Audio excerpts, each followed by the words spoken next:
العلم هو النور الهادي والمفتاح لكل الخير من يرد الله به خيرا. الحمد لله وكفى وسلام على عباده الذين اصطفى. اما بعد، باب ما جاء ان مسح الراس مرة.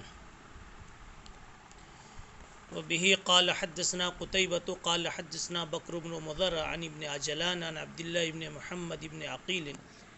عن الربيع بنت معوذ بن افراء انها رأت النبي صلى الله عليه وسلم يتوضأ قالت مسح راسه ومسح ما اقبل منه وما ادبر وصدغيه واذنيه مرة واحدة.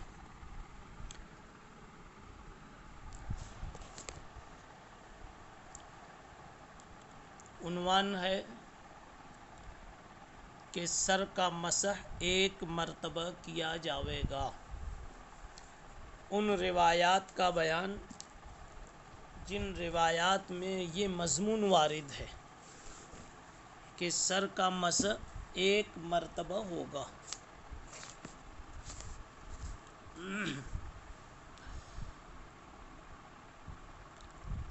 سر کا مسح ایک مرتبہ ہے یا ایک سے زائد مرتبہ ہے، کتنی مرتبہ ہوگا، اس میں تھوڑا سا اختلاف ہے. امام ابو حنیفہ، امام مالک، امام احمد ابن حنبل یا ائمہ ثلاثہ، اور پھر ان کے علاوہ اسحاق ابن راہویہ، سفیان ثوری اور جمہور، یہ سارے علماء اس بات کے قائل ہیں کہ مسح راس صرف ایک بار کیا جاوے گا. لیکن امام شافعی رحمۃ اللہ علیہ کا اس میں اختلاف ہے. امام شافعی رحمۃ اللہ علیہ اعضائے مغسولہ کی طرح اس میں بھی تثلیث کے قائل ہیں کہ جس طرح دوسرے اعضاء کو 3 مرتبہ دھویا جاتا ہے، سر کا مسح بھی 3 مرتبہ کیا جاوے گا.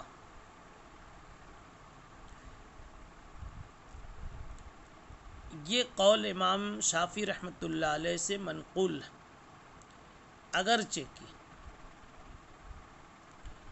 امام ترمذی رحمۃ اللہ علیہ نے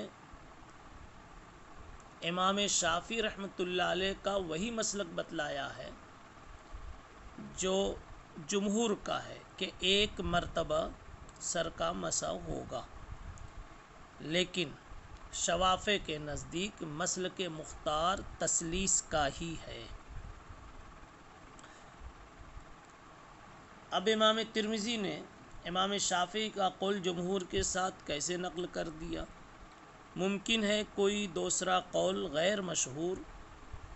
جمہور کے مطابق امام ترمذی کو ملا ہو، جس کو انہوں نے یہاں پیش کر دیا ہے. آپ آگے ابھی دیکھیں گے جب اقوال ائمہ پیش کریں گے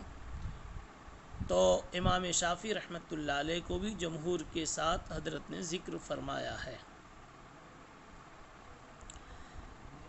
اب اس مسئلے میں آنے والی روایت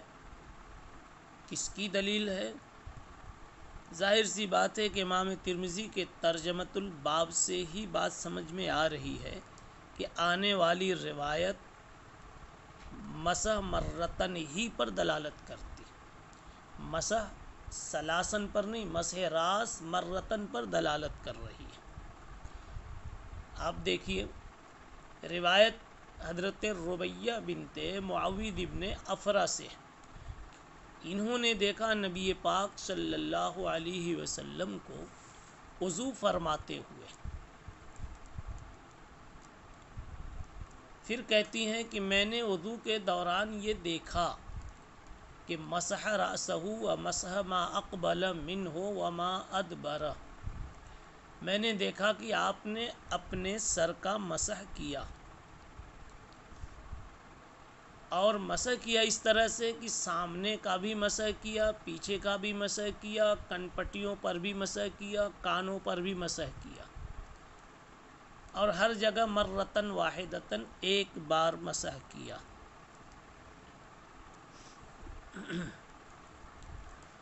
یہ مرتن واحدتن کی روایت ربیہ بنت معوذ سے منقول ہے۔ امام ترمذی فرماتے ہیں وفی الباب عن علی وجد طلحة بن مصرف بن عمرو وقال ابو عیسیٰ حدیث الربیہ حدیث حسن صحیح وقد روی من غیر وجہ عن النبی صلی اللہ علیہ وسلم انہ مسح برأسہ مرتن۔ کہا کہ کئی سندوں سے یہ بات منقول ہے، اور یہ حدیث جو پیش کی ربیہ کی، یہ حدیث بہت ہی اچھی ہے، حدیث حسن ہے، صحیح ہے، بہت ہی اچھی ہے۔ والعمل، آگے فرماتے ہیں والعمل علی ھذا عند اکثر اہل العلم،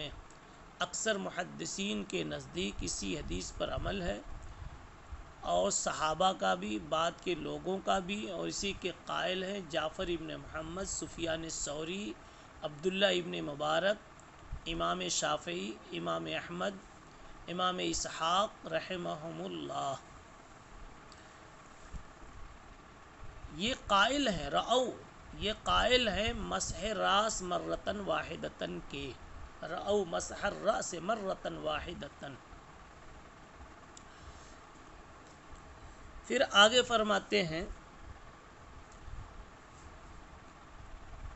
کہ حدثنا محمد بن منصور قال سمعت سفیان بن عیینۃ یقول سألت جعفر بن محمد۔ یہ کیا فرما رہے ہیں؟ اوپر امام ترمذی نے ائمہ کی طرف اقوال کو منسوب کرتے ہوئے جعفر ابن محمد کا نام لیا، تو جعفر ابن محمد کی بات ان کو کیسے پہنچی، کس سند سے پہنچی، وہ سند پیش کرتے۔ ائمہ اربعہ کے اقوال جو حضرت کو پہنچتے ہیں تو اس کی سند نہیں پیش کرتے، اس لیے کہ وہ ائمہ اربعہ کی، فقہائے اربعہ کی فقہ تو مشہور ہے، اس کی سند پیش کرنے کی ضرورت نہیں۔ اور اس طرح سے دوسرے حضرات کی جب کوئی فقہ سامنے آتی ہے تو اس کی سند حضرت پیش فرماتے ہیں۔ تو یوں فرما دیا کہ مجھ کو یہ بات پہنچی محمد ابن منصور سے، اور وہ کہتے ہیں میں نے سفیان ابن عیینہ کو سنا کہ وہ کہتے ہیں کہ میں نے جعفر ابن محمد سے پوچھا مسح راس کے بارے میں، ایجزئ مرتن فقال ای واللہ، ایک مرتبہ مسح کافی ہو جائے گا؟ تو انہوں نے کہا جی ہاں اللہ کی قسم کافی ہوگا، بلا شبہ کافی ہو جائے گا۔ تو یہ دلیل ہے جمہور کی مسح راس مرتن کے سلسلے میں۔ اب ایک کام رہ جاتا ہے کہ امام شافعی رحمۃ اللہ علیہ کا جو مسلک مختار ہے، جو کتب شافعیہ میں لکھا ہے کہ تسلیس مطلوب ہے مسح راس میں بھی اعضائے مغسولہ کی طرح، یعنی 3 مرتبہ سر کا مسح ہوگا۔ ان کی دلیل یا ان کا مستدل کیا ہو سکتا ہے؟ اس قول کے پیچھے مستدل ابو داؤد شریف کی ایک روایت ہے جو حضرت عثمان رضی اللہ تعالیٰ عنہ سے منقول ہے۔ اس میں یوں وارد ہے کہ آپ صلی اللہ علیہ وسلم نے وضو فرمایا تو مسح رأسہ ثلاثاً، اس میں ثلاثاً کی بات ہے۔ ابو داؤد شریف باب صفت وضوء النبی صلی اللہ علیہ وسلم میں کہ حضرت عثمان نے نبی پاک صلی اللہ علیہ وسلم کے وضو کی جو تفصیل بتائی تو اس میں ثلاثاً کا ذکر کیا، مسح رأسہ ثلاثاً۔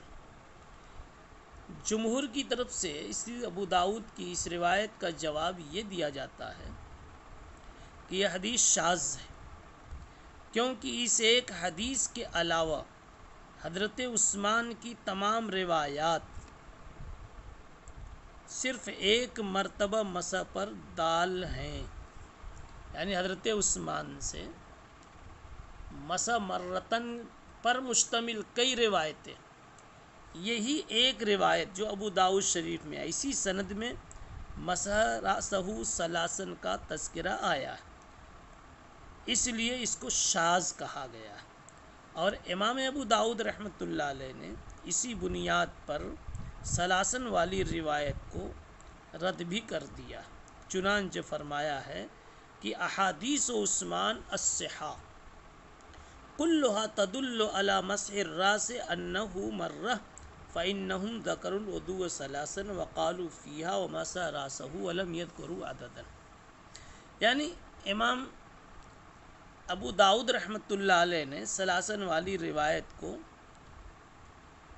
دوسرے تمام روات کے خلاف ہونے کی وجہ سے قبول نہیں فرمایا،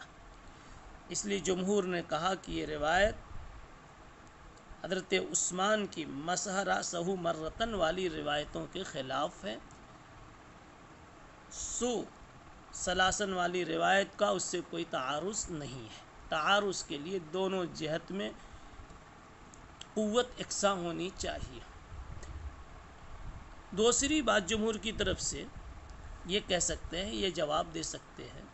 کہ اگر بالفرض حضرت عثمان کی ثلاثاً والی روایت کو تسلیم کر بھی لیا جائے تو زیادہ سے زیادہ بیان جواز پر محمول کر سکتے ہیں کہ اگر کسی نے 3 مرتبہ سر کا مسح کر لیا تو یہ کرنا بھی جائز تھا، اگرچہ کہ یہ سنت نہیں ہے۔ سنت تو ایک ہی مرتبہ اور ایک مرتبہ کافی بھی ہے۔ یہ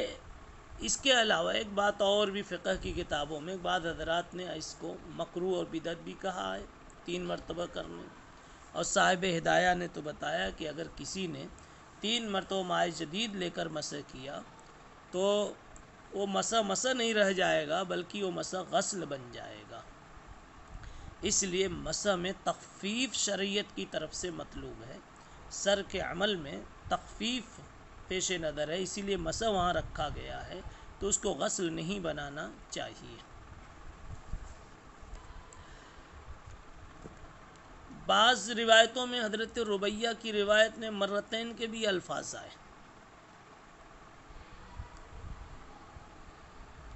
پھر اس کی کیا توجیہ ہوگی؟ یہاں تو ربیہ بنت معوذ ابن عفرہ کی روایت ہے اور اس میں مرتن واحدتن کا ذکر ہے، لیکن بعض دوسرے طرق میں مرتین کا ذکر ہے۔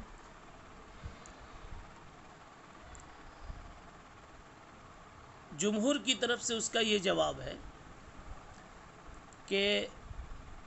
جس نے بھی مرتین کا ذکر کر دیا غالباً انہوں نے اقبال اور ادبار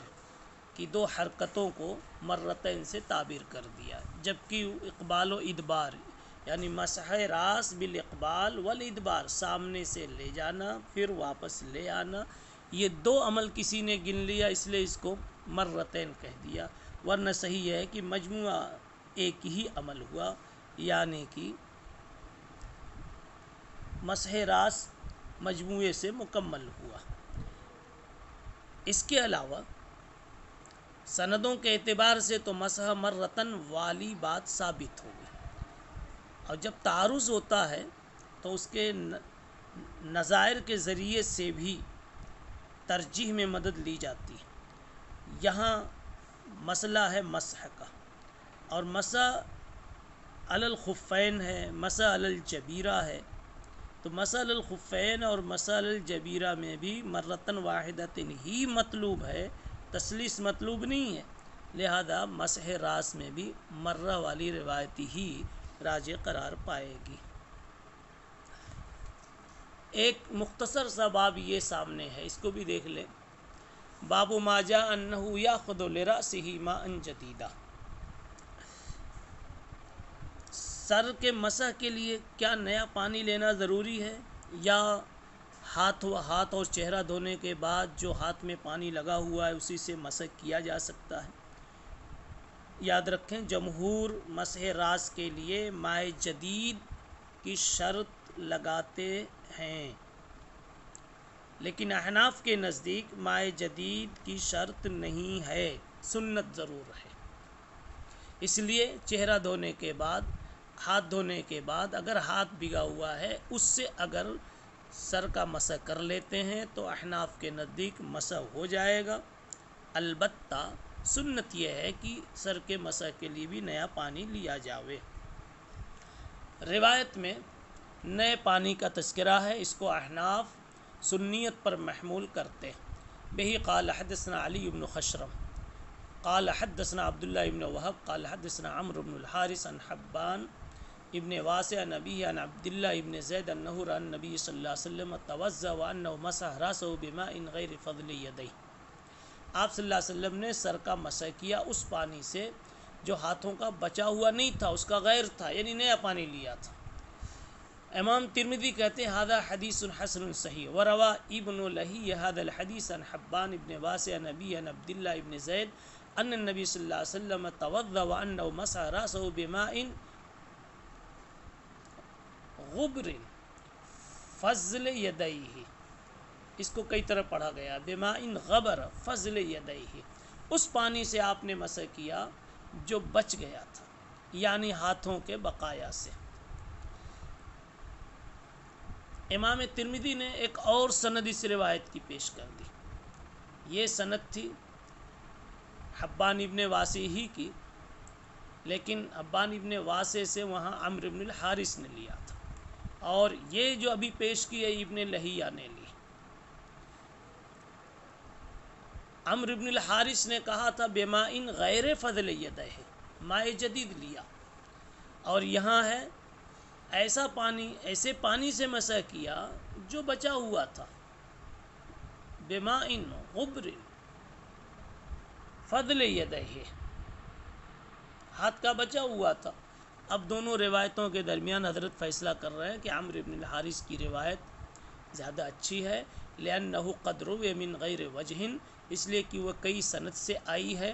عبداللہ ابن زید سے یہ کئی سند سے منقول ہے، اور دوسرے صحابہ سے بھی منقول ہے کہ ان النبی صلی اللہ علیہ وسلم اخذ لراسہ ماء جدیدا، نبی پاک صلی اللہ علیہ وسلم کا مائع جدید لینا دوسری اور بھی کئی روایتوں سے ثابت ہے، اس لیے ابن لہیہ والی روایت معتبر نہیں ہے۔ والعمل على هذا عند اکثر اہل العلم رأوا ان یاخذ لراسہ ماء جدیدا، اور اکثر علماء فقہا کے نزدیک عمل اسی پر ہے کہ انہوں نے مائع جدید لینے کو، سر کے لیے مائع جدید لینے کا حکم دیا ہے۔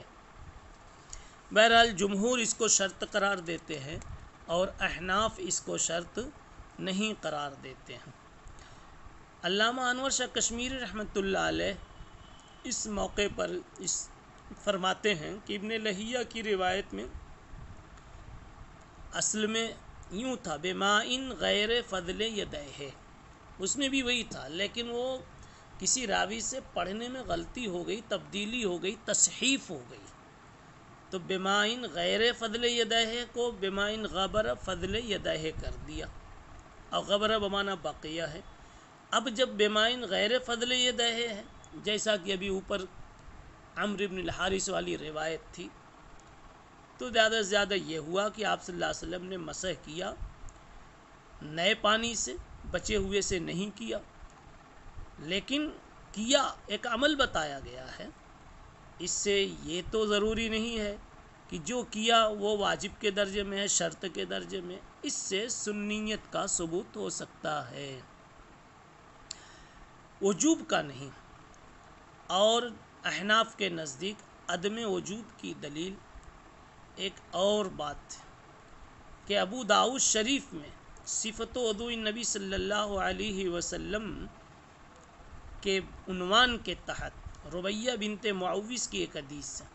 جس میں ایک روایت کے الفاظ یہ مسح براسہ من فضل ماء کان فی یدہ،